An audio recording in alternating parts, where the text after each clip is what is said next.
देवादिदेव 1008 श्री भगवान महावीर स्वामी की जय जय जय। अहिंसा परमो धर्म की जय जय जय। परम पूज आचार्य गुरुवर श्री विद्यासागर जी महाराज की जय जय जय। बोलिए परम पूज्य 108 मुनिवर श्री प्रमाण सागर जी महाराज की जय जय जय। मुनिवर श्री हरहत सागर जी महाराज की जय जय जय। नमोस्तु गुरुदेव। आज का हाइकू है, ईर्ष्या क्यों?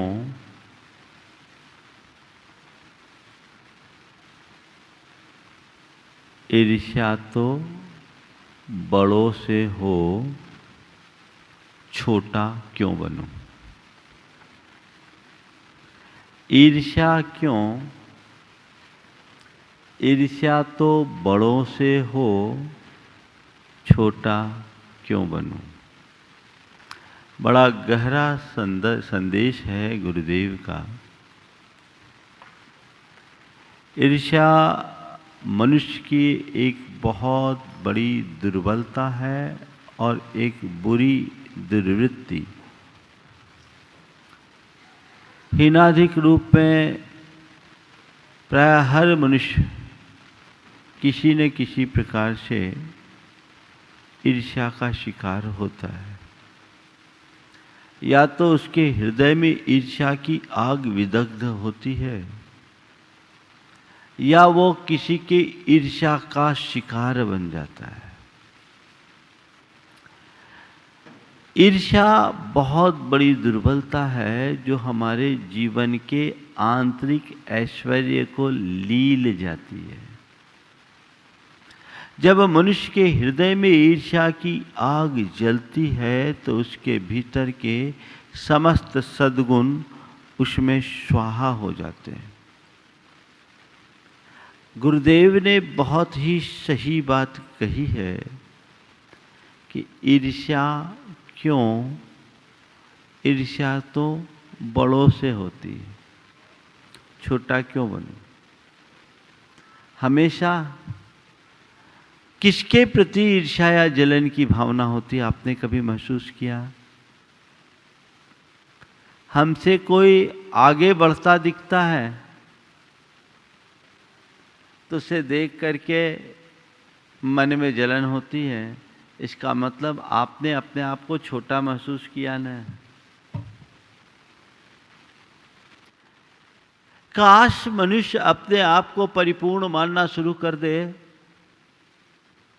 और सभी में पूर्णता के दर्शन हो जाए तो कभी किसी से ईर्ष्या नहीं होगी। अपने से नीचे वालों से ईर्ष्या होती है क्या? हाँ? किससे होती है? बड़ों से। यानी तुमने उसे बड़ा मान लिया तो खुद को छोटा बना लिया ना।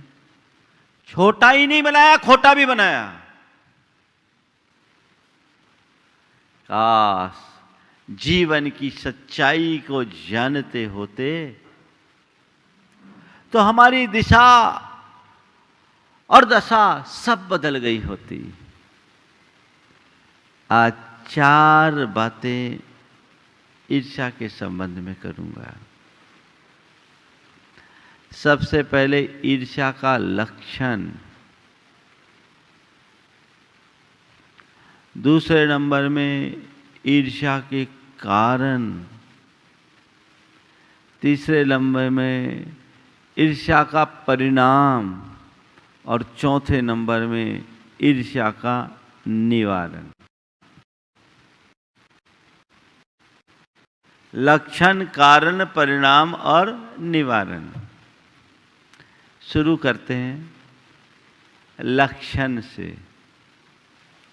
किसी भी व्यक्ति से कहो तो ईर्ष्या को कोई भी मनुष्य अच्छी बात नहीं मानता।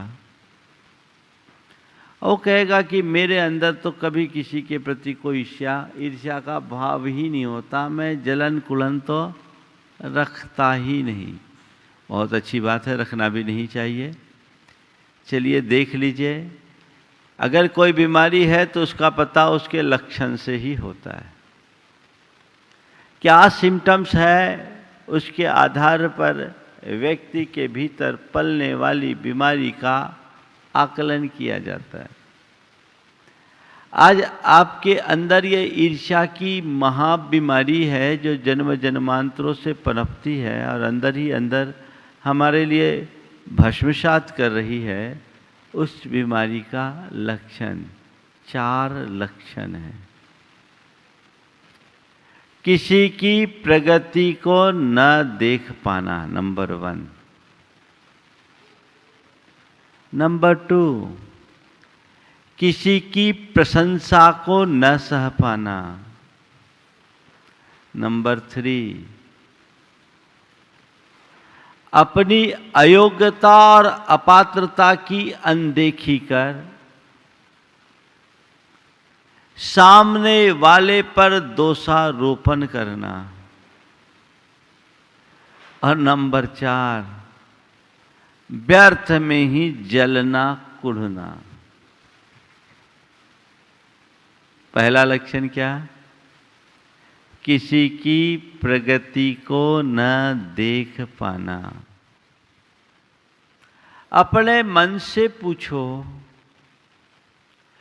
किसी की प्रगति को देखकर तुम्हारे हृदय में हर्ष भाव उमड़ता है या चेहरे की भंगिमा बिगड़ जाती है? क्या होता है? क्या होता है? मन से पूछो। आप लोग बोलते हो देख दूसरों की बढ़ती को कभी नहीं ईर्ष्या भाव दे लो। किसी की बढ़ती को देखने के बाद क्या प्रगति होती, प्रतिक्रिया होती है? शुरुआत कहाँ से करूं?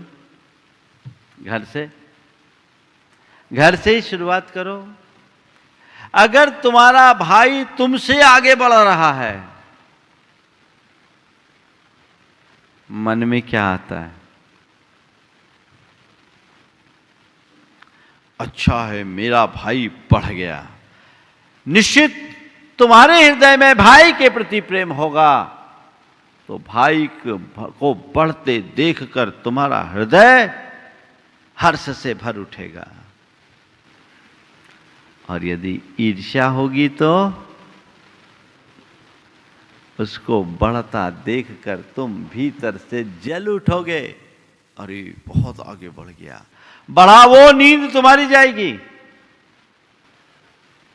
होता है ज्यादातर अपनों से ही ईर्ष्या होती है, गैरों से नहीं। जिनके साथ आपके कोई संबंध है उनसे ही ईर्ष्या के संबंध बनते हैं, उनसे ही ईर्ष्या होती है। क्यों? क्योंकि आज के युग में मनुष्य के प्रेम पूर्ण संबंध अल्प हैं, द्वेषपूर्ण संबंध अधिक। और अंदर उत्पन्न होने वाले द्वेष के कारण ईर्ष्या भाव उमड़ता है। तुम्हारा बेटा अगर डिस्टिंक्शन में आया है तो अपनी मेहनत से, और तुम्हारे भाई या पड़ोसी का बेटा अगर डिस्टिंक्शन पाया है तो जुगाड़ से। यही ना प्रतिक्रिया? वो सेटिंग से पाया होगा। तत्काल इस तरह की नकारात्मक प्रतिक्रियाएं मुंह से निकल उठती है। होता है कि नहीं होता? अरे ऐसा हो गया। कोई थोड़ा राइज कर गया, अरे वो आगे बढ़ गया, वो आगे बढ़ गया, हम पीछे रह गए। अरे भाई तुम्हारे पांव थोड़ी उसने रोके, वो आगे बढ़े तो तुम भी आगे बढ़ो। किसी को आगे बढ़कर बढ़ता देखकर प्रेरणा भी पाई जा सकती है और किसी को आगे देखकर ईर्ष्या में झुलसा भी जा सकता है। ज्ञानी अपने से आगे वाले को देखकर आगे बढ़ने की प्रेरणा पाता है और अज्ञानी ईर्ष्या की आग में झुलसकर अपनी सारी शक्ति को नकारात्मक दिशा में लगा देता है। किसी की प्रगति न सह पाना बड़ी दिक्कत होती है। देखो क्या हाल होता है। दो भाई, पहले साझा में व्यापार था, रेडीमेड का काम था, बाद में अलग अलग हो गए।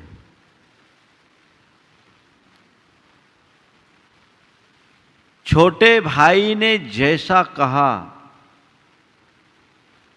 बड़े भाई ने वैसा कर दिया। जब अलग होने की बात आई, बड़े भाई ने कहा कि देखो मेरे को तो कभी ऐसा नहीं लगता कि हम अलग हों, फिर भी तेरी इच्छा अलग होने की तो हो जा। ऐसा करो, तुम्हें जैसा चाहिए सब लिख के ले आओ, लिस्ट ले आओ, सब तुमको पता है। वो तो पहले से ही मानसिक रूप से तैयार था, ले आया। बड़े भाई ने बिना कुछ पढ़े साइन कर दिया। अब अलग हो गया। आजू बाजू में दुकान, बड़ी दुकान छोटे भाई ने ली और छोटी दुकान बड़े भाई को। वो उसमें खुश था, पर भाई हिस्सेदारी कोई कम अधिक ले ले, भाग्य तो सबका अपना होता है। बड़े भाई की गुडविल अच्छी, पहचान अच्छी, कायदे से अगर पूछा जाए तो पूरा प्रतिष्ठान बड़े भाई के व्यवहार से चलता था। अलग होने के बाद बड़े भाई की दुकान में रेलम पेल और छोटी भाई की दुकान में कोई आए नहीं, कोई आए नहीं, बिल्कुल सेल ठप।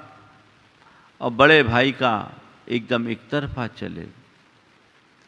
ईर्ष्या क्या करती है? दूसरों का घर जलाने के लिए खुद के घर में आग लगा देती है। ये बात छोटे भाई से बर्दाश्त नहीं हुई। यद्यपि जो बंटवारा हुआ था उसमें 10 आना छोटे भाई को था, 6 आना बड़े भाई को। फिर भी बड़ा भाई संतुष्ट था। लेकिन अब काम एकदम ऐसा हो गया, ग्राफ उल्टा। छोटे भाई को ये पचे कैसे? उसने प्राइस वार शुरू कर दिया। आजू बाजू में दुकान और खरीद से कम में बेचना शुरू कर दिया। बड़े भाई को ये पता लगा। उसका हृदय प्रेम से भरा था। सीधे छोटे भाई के पास एकांत में चला गया। कहा भैया आपस में लड़के क्या होगा? अब भी तो तू समझ ले, तूने जैसा कहा वैसा मैंने किया और तुझे अभी भी चैन नहीं है तो तू उस दुकान में आ जा, मैं इस दुकान में आ जाऊंगा, पर आपस में लड़ाई मत कर। आते हुए ग्राहक को मैं नहीं रोक सकता, लेकिन मैं तेरे विचारों को बदलने की प्रेरणा तो तुझे जरूर दे सकता। तू कर क्या रहा है? चंद संपत्ति के लिए तू कर क्या रहा है? तू खुद से अलग हुआ। मैंने तो तुझे अलग करने की बात नहीं की, तेरी शर्तों पर अलग हुआ। काश तू अपने तकदीर के विषय में सोचा होता, कर्म सिद्धांत पर विश्वास किया होता तो तेरी ये दुर्दशा नहीं होती। मुझे इस बात का दुख नहीं है कि हम में और तुम में कोई अधिक और कोई कम ले लिया और कोई अधिक और कम कमा रहा है। मुझे तकलीफ केवल इस बात की है कि इस घटना से तेरे हृदय में जो आग लगी है वो कैसे बुझे। तू अगर नकारात्मक दिशा में जाएगा तो ऐसे ही रहेगा।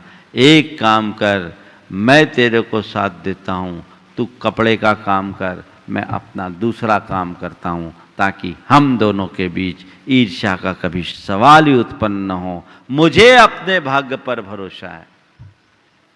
छोटा भाई बड़े भाई के चरणों में गिर गया।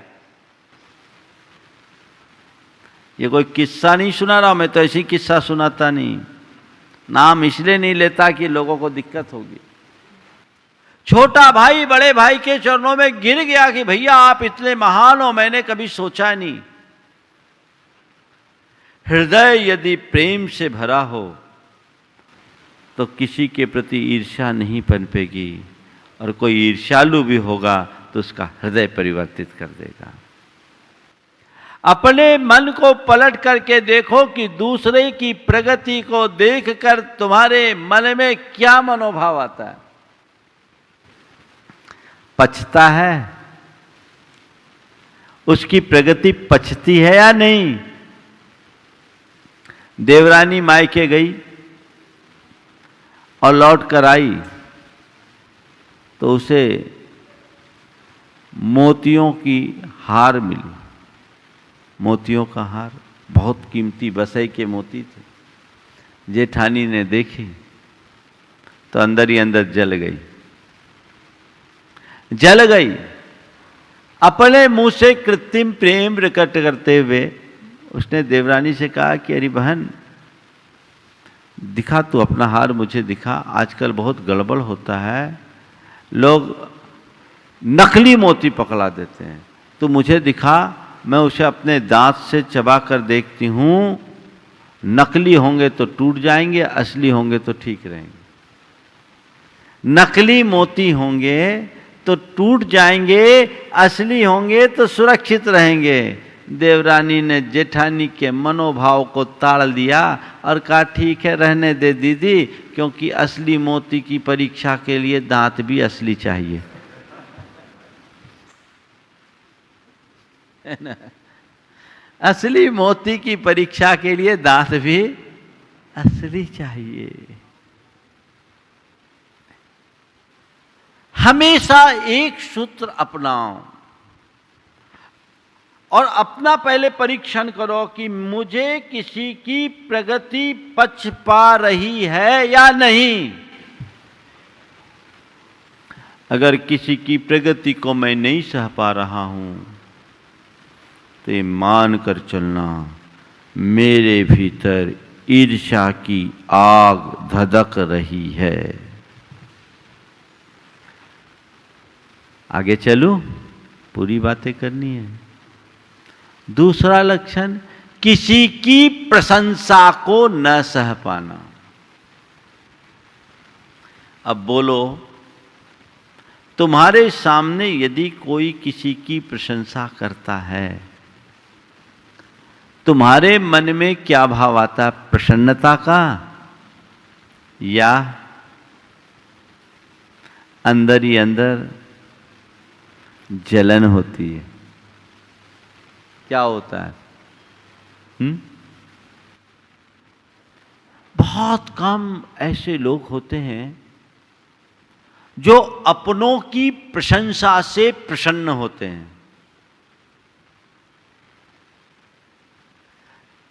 गांव प्रशंसा करता है पर अपनों का मुंह बिगड़ता है।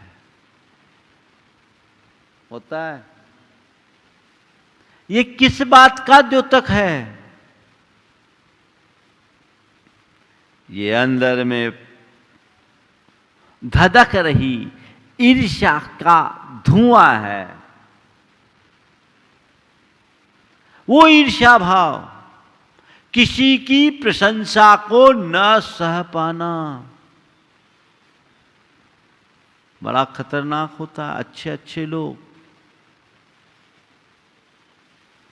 एक भाई भाई की प्रशंसा नहीं सह पाता, अड़ोसी पड़ोसी की प्रशंसा नहीं सुन सकता, विद्वान विद्वान की प्रशंसा नहीं सुन सकता, साधु साधु की प्रशंसा नहीं सुन सकता। सब लपेटे में है। व्यक्तित्व का आकलन ही इसके आधार पर होता है। कई बार ऐसी हास्यास्पद स्थिति बनती है तो बात केवल समझने और परखने की है कि औरों की प्रशंसा सुनने के बाद मेरे मन की प्रतिक्रिया क्या है। अगर सकारात्मक है तो मान करके चलना मैं सही दिशा में हूं, और नकारात्मक है तो समझना अभी मैं बहुत नीचे हूं। तीसरा लक्षण, अपनी अयोग्यता और अपात्रता की अनदेखी कर सामने वाले पर पक्षपात का दोषारोपण करना। उसको ज्यादा दे दिया, हमको कम दे दिया, उसको ज्यादा पूछा जाता, हमको कोई पूछता नहीं, खटते हम हैं, क्रेडिट उसको, मेहनत हम करते हैं, माला वो पहनते हैं। होता है ना, कई बार ऐसा हो जाता है। ये ईर्ष्या के लक्षण हैं, ये ईर्ष्या के लक्षण, ये अच्छे लक्षण नहीं है। मैं अपने आप को आगे बढ़ाऊं, अपनी योग्यता को निखारूं, पर कोई दूसरा यदि कुछ उपलब्धियां अर्जित करता है तो उसमें मैं किसी पर दोषारोपण क्यों करूं। पर दशा बड़ी विचित्र है। एक बार एक व्यक्ति झरने के पास गया, झरना बह रहा था, अपना कटोरा बढ़ाया, कटोरा भर गया। देखते देखते देखा कि एक पनिहारी आई, उसने अपना घड़ा रखा, झरना ने घड़ा भर दिया। तभी एक पनभरवा आया, उसने अपना भार रखा, दोनों कनस्तर भर गए। अब इसके मन में तो आग लग गई, हद हो गई, ये झरना कैसा पक्षपाती, हद हो गई, ये झरना कैसा पक्षपाती। पनिहारिन को पूरा मटका, पनभरवा को पूरा भार, और मुझे एक छोटा सा कटोरा। अब बोलो, पक्षपाती वो झरना है कि उसकी बुद्धि? झरना तो अभी भी तुम्हें देने के लिए तैयार है, पात्र तो बड़ा करो। भार की बात छोड़ो, तुम तो टैंकर लेके आ जाओ, टंकी भरने को तैयार है, पर तुम अपने कटोरे को बड़ा करना नहीं जानते और दूसरों को ज्यादा पाते हुए जलते और झुलसते हो। तो ये बीमारी है ना।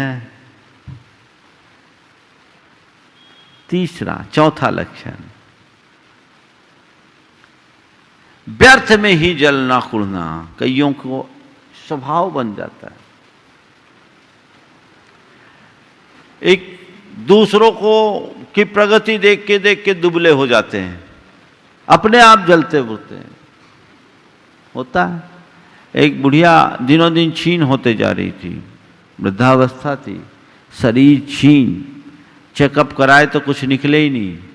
एक दिन उसके बेटे ने पूछा, माँ तुम दिनों दिन इतनी दुबली होते जा रही हो, इसकी वजह क्या है, तुम्हें तकलीफ क्या, जांच में कुछ निकल नहीं रही, आखिर बात क्या, तुम कुछ तो बताओ। बोले क्या बताऊं, पड़ोसन के यहाँ रोज जब मथानी चलती है ना,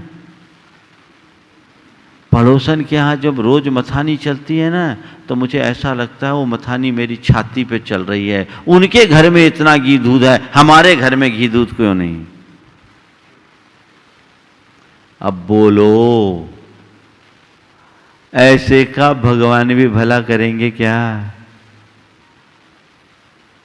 ये चार तो लक्षण हुए। कारण, कारण क्या है, कारण भी चार ही बताऊंगा। अहमन्यता सबसे पहला कारण अहमन्यता। अहमन्यता का मतलब जो कुछ हूं सो मैं हूं, मेरे आगे कोई लगता ही नहीं। बस मैं ही सब कुछ का जिसके हृदय में भाव होगा वो कभी किसी को आगे बढ़ता देख ही नहीं सकेगा। कई लोग तो विरोध के लिए विरोध करते हैं, जिसके प्रति द्वेष उसका विरोध, और विरोध होने से फिर विग्रह यानी लड़ाई। लड़ाई में व्यक्ति किसी भी स्तर तक चला जाता है और फिर बैर की गांठ बनती है। ऐसे अनेक प्रसंग हुए हैं जहां ईर्ष्यावश लोगों ने एक दूसरे के लिए सुपारी भी दी, और सगे भाइयों ने। अभी घटना नहीं सुनाऊंगा, अपने समाज के ही लोगों के साथ देश भर में प्रकाशित हुई ये सूचनाएं, लेकिन अभी समय मेरे पास नहीं है, इसलिए मैं आगे बढ़ूंगा। पर ये ईर्ष्या है, विद्वेष से शुरू होता है, विरोध, और विरोध से विग्रह, और विग्रह से वैर, जन्म जन्मांतरों के लिए गांठ बन जाती है। इसलिए ईर्ष्या भाव को कभी हल्के में मत लेना। चलिए बचें कैसे, बचें कैसे, है ना। नंबर 1, सकारात्मक सोचें। नंबर 2, कर्म सिद्धांत पर भरोसा करें। नंबर 3, अपनी लाइन लंबी करें। और नंबर 4, प्रशंसा करने की आदत डालें। सबसे पहली बात, सकारात्मक सोचिए। यदि आपके अंतर मन में सकारात्मकता होगी तो किसी की प्रगति को देखकर आप ईर्ष्या करने की जगह उससे प्रेरणा लोगे। भाई ये आगे बढ़ा तो कैसे बढ़ा ये देखो, देखो थोड़ा ही अंतर है। आगे बढ़ा, कैसे बढ़ गया, एक टोन ये है। आगे बढ़ा, कैसे बढ़ गया, पैसा कमाया, कैसे कमा लिया। और एक प्रतिक्रिया ये आगे बढ़ा है, पता लगा है कैसे बढ़ा, ताकि हम उसको फॉलो करके अपने आप को आगे बढ़ा सकें। कौन सी सोच सही है, पहले वाली या बाद वाली?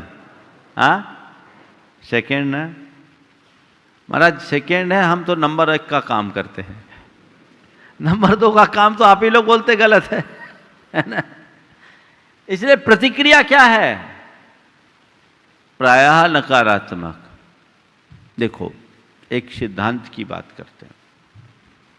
शास्त्रों में एक ऐसा वर्णन आता है कि स्वर्ग के जो देवता लोग होते हैं, वे देवता एक दूसरे की विभूति को देखकर जलते कुड़ते हैं। ज्यादातर देवता तो एक दूसरे की विभूति को देखकर जलते कुड़ते अपनी जिंदगी बिताते, घोर मानसिक दुख भोगते हैं।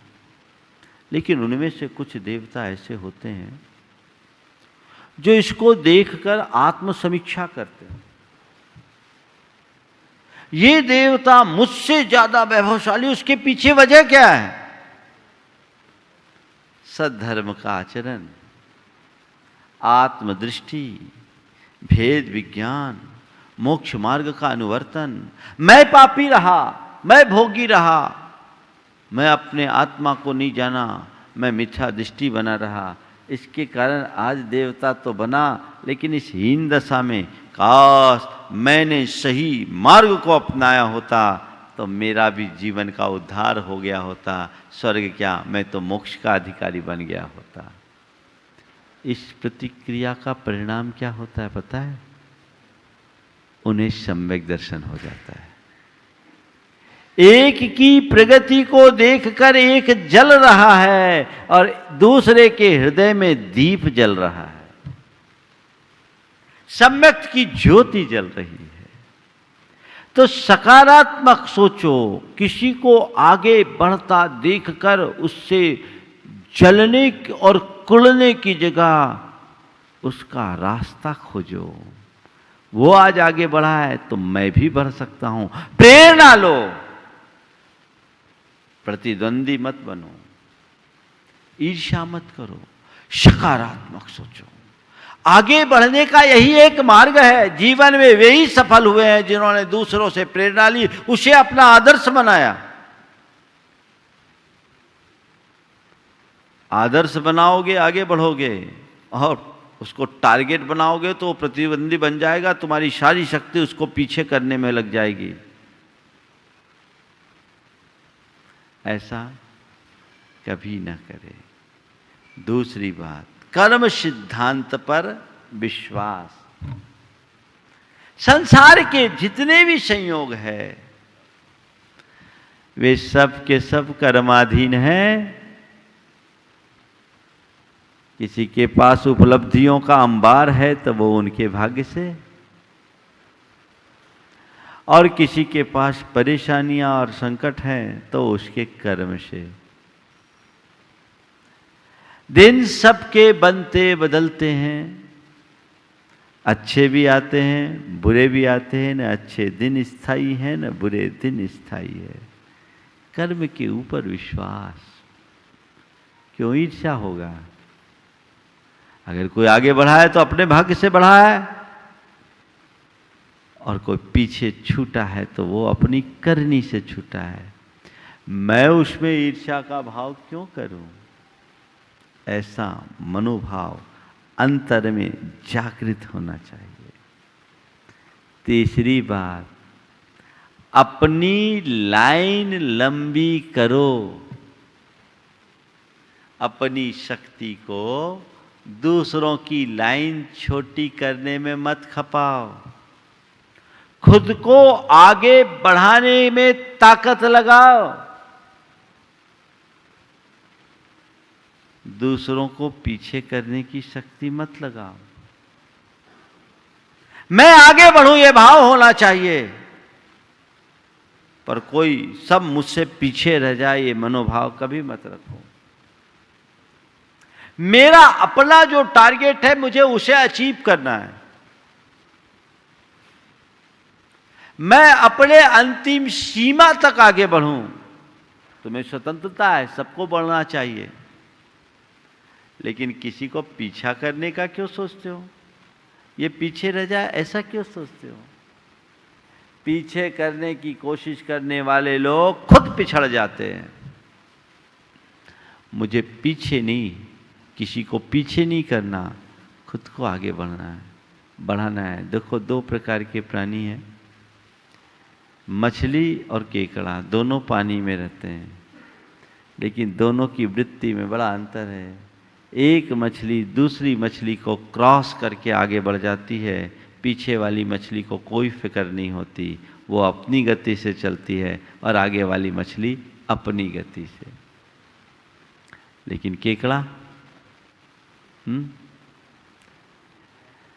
राजनीति शास्त्र का एक प्रोफेसर अपने कुछ छात्रों के साथ चला जा रहा था। देखता क्या है कि रास्ते में एक तालाब है, तालाब के किनारे एक व्यक्ति खुली टोकनी में केकड़ों को पकड़ रहा है।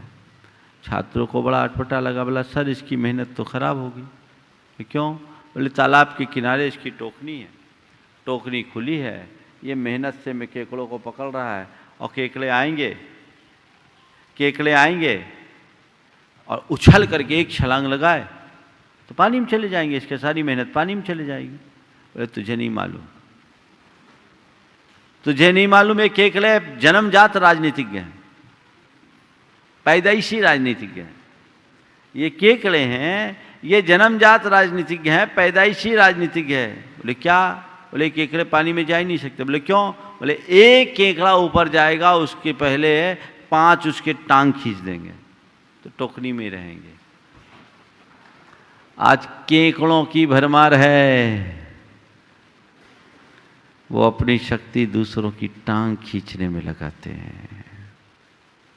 मछली बनिए, आगे बढ़िए, खुद को आगे बढ़ाने की कोशिश कीजिए, किसी को पीछे धकेलने में अपनी शक्ति का अपव्यय मत कीजिए। और चौथी बात, ईर्ष्या से बचना है तो एक दूसरे की प्रशंसा करने की आदत डालिए, क्रेडिट देना सीखिए। कोई अच्छाई कर रहा हो उसको उसकी प्रशंसा कीजिए, और खुद भी कुछ पा रहे हैं तो उसकी क्रेडिट औरों को दीजिए। सारा श्रेय खुद मत बटोरिए, औरों को बांटना शुरू कीजिए। इससे आपके चिंतन में उदारता आएगी, ईर्ष्या का भाव नियंत्रित होगा, जीवन निर्मल और पवित्र बनेगा। ये प्रयास होना चाहिए। प्रशंसा एक दूसरे की करे तो कोई किसी के प्रति ईर्ष्या का भाव होगा ही नहीं। लेकिन आजकल तो लोग बड़े कंजूस हैं, प्रशंसा करने में तो जी दुखता है, आलोचना चाहे जितनी करा लो। ध्यान रखना, प्रेम और आत्मीयता के लिए प्रशंसा बहुत आवश्यक है। अगर अपने आत्मीयतापूर्ण प्रेमपूर्ण संबंध को बढ़ाना है तो हमें प्रशंसापूर्ण व्यवहार करना ही चाहिए। महाराज इतनी बातें तो हो गई, किसी के मन में हमारे प्रति ईर्ष्या है तो क्या करें? ये भी एक बड़ी समस्या है। किसी के मन में हमारे प्रति ईर्ष्या है तो हम क्या करें? और ईर्ष्या छिपती नहीं, प्रकट हो जाती है। आग लगी है तो उसकी आंच तो आएगी। उसके लिए क्या करें? कुछ मत करो, तुम उसके प्रति प्रेमपूर्ण संबंध रखो। रविन्द्रनाथ टैगोर को जब नोबेल प्राइज मिला, सारी दुनिया उनकी प्रशंसा कर रही थी, पर उनके मोहल्ले में एक व्यक्ति थे, उसको ये बात पची नहीं। वो सारी दुनिया से एक ही बात कहते थे कि आदमी ने अंग्रेजों की चाटुकारी करके ये उपलब्धि पाई, ये सब जुगाड़ का खेल है, ये नोबेल प्राइज के लायक नहीं है। टैगोर साहब को ये बात पता लग गई। वो सुबह घूमने के लिए गए, घूम कर लौटे, सीधे उसके घर पहुंच गए, चरणों में सिर रखा, आशीर्वाद चाहता हूँ, आपकी कृपा से मुझे नोबेल प्राइज मिला। वो हक्का बक्का आ गए, चरणों में गिर गए, आशीर्वाद चाहता हूँ, आपकी कृपा से मुझे ये उपलब्धि हुई। वो हक्का बक्का तत्क्षण अपनी छाती से लगाया, बोला भूल में मैं था, तुमने मेरी आंखें खोल दी। सच में तुम जैसा व्यक्ति ही नोबेल प्राइज के लायक है। तुम में इतनी विनम्रता, इतना सद्भाव।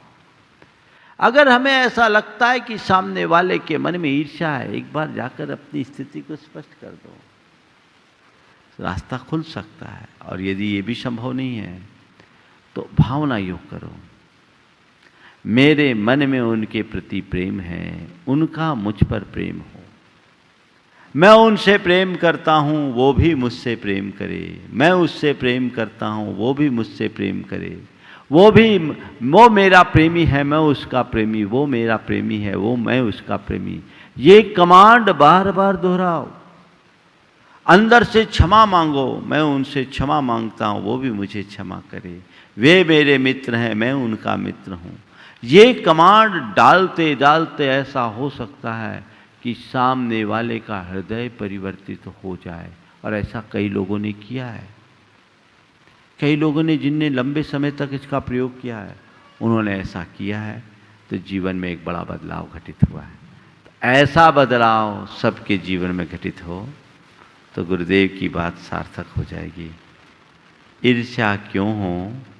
ईर्ष्या तो बड़ों से हो, छोटा क्यों बनो? हमें छोटा नहीं बनना, हमें खोटा नहीं बनना। संत कहते हैं, ईर्ष्या करके अपने ऐश्वर्य को विलीन मत करो, ईर्ष्या तज कर अपने भीतर के ईश्वरत्व को प्रकट करो। संसार में सबसे बड़ी उपलब्धि होगी, वही सबसे बड़ा तत्व है। तो ईर्ष्या क्यों हो? ईर्ष्या तो बड़ों से हो, छोटा क्यों बनूं? बस जिसके मन में ईर्ष्या का भाव जगा, समझ लो उसका जीवन छोटा हो गया, खोटा हो गया। समय आप सबका हो गया।